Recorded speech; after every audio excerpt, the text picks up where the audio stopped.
Nous luttons toujours contre le péché.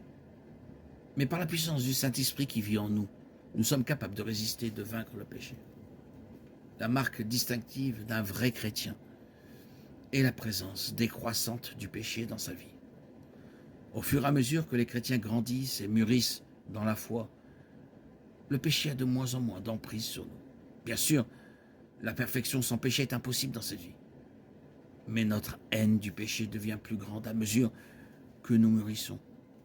Comme Paul, nous sommes affligés par le fait que le péché existe toujours dans notre chair, nous poussant parfois à faire ce que nous ne voulons pas faire et à nous tourner vers Christ pour être soulagés de ce corps de mort.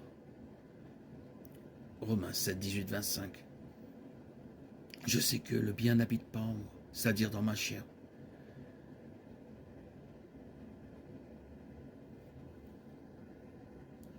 Car j'ai la volonté de faire le bien, mais je n'ai pas la force de le faire.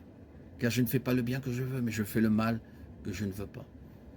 Or, si je fais ce que je ne veux pas, ce n'est plus moi qui le fais, mais le péché qui habite en moi. C'est pourquoi je vois comme une loi que lorsque je veux faire le bien, le mal est tout proche.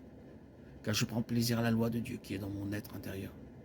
Mais je vois dans mes membres une autre loi qui combat contre la loi de mon entendement et qui me rend captif de la loi du péché qui habite dans mes membres. Si une personne vit activement, perpétuellement et sans repentir un style de vie homosexuel, le style de vie d'un voleur ou un style de vie cupide, un style de vie d'ivrogne, d'adultère, cette personne montre qu'elle n'est pas sauvée.